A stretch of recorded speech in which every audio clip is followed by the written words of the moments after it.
Chair. I was also going to ask you about bus services, Mr Mayor. You mentioned Outer London. What are you allocating to improve bus improvements in Outer London? So what we're doing is making sure that we have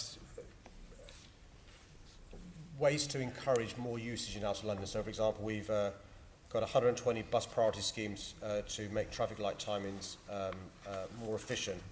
We're also investing in increased services around those areas of Outer London where there's increased housing, whether it's in Thamesmead, Lower Lee Valley, Wembley, Eldo Common, Acton, Barking, Riverside, Wandsworth Riverside, Hillingdon or Colindale. And so there'll be enhanced services in those parts of Outer London where there's additional housing. There'll be additional services in those parts of Outer London where we're trying to encourage people to have fewer car trips and more bus trips as well.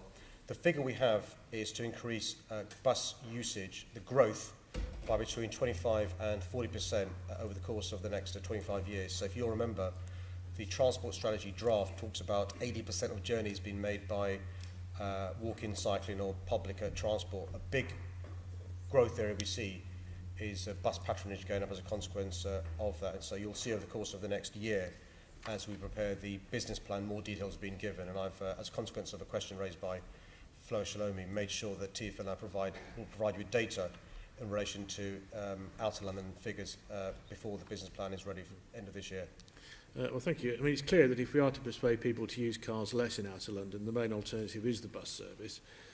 And if routes have less frequent buses, then it's self-evident that people with cars will use this ready alternative to the bus, and they're less likely to be tolerant of less frequent bus services. And I have raised with you before the night buses, the daytime bus routes that have been reduced frequency or scrapped in Barnet and Camden, including the 13 bus, which is reassigned to the 82, about which I'm still getting complaints over 6 months later. Other examples of the C11 Brent Cross to Archway via all three, the 384 serving East Barnet and JCOS. All have had their frequency reduced and all led to considerable kickback from the public through complaints. Isn't there a risk that bus usage ends up in a self-defeating downward spiral if the frequency or convenience of routes is reduced? That's the danger. We've got to make sure it doesn't happen. I mean, the good news is the Hopper fare, for example, has had 150 million journeys, which shows the progress we've made in relation to the link between making transport more affordable and seeing more people use public transport. The Hopper also gives people the advantage of using a different bus than they were using before. But in Outer London, it's a particular challenge because there's usually no alternative. And that's why we're trying to focus on Outer London services to have more frequent buses, better services there.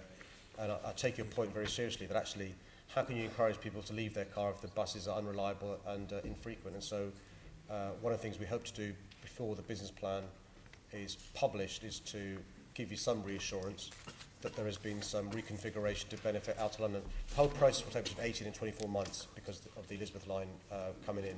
So, you know, by the end of 24 months, you'll have seen hopefully big improvements in Outer London.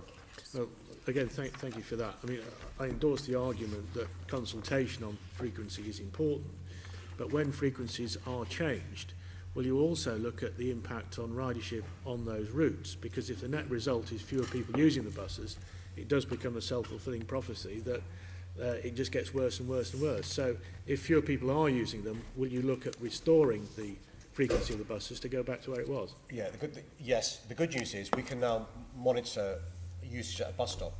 I know you've raised this before, so if you've got particular issues about a particular part of your patch, please feel free to contact Val and we can provide you with the data. And if it's the case that obviously there's been a consequence of a decision taken by TfL in relation to buses that is not good, of course we should be willing to revisit that decision. We want people to be using public transport. Buses is a lifeline, particularly for those parts of London without an underground or a train station nearby. And so of course we'll revisit those decisions.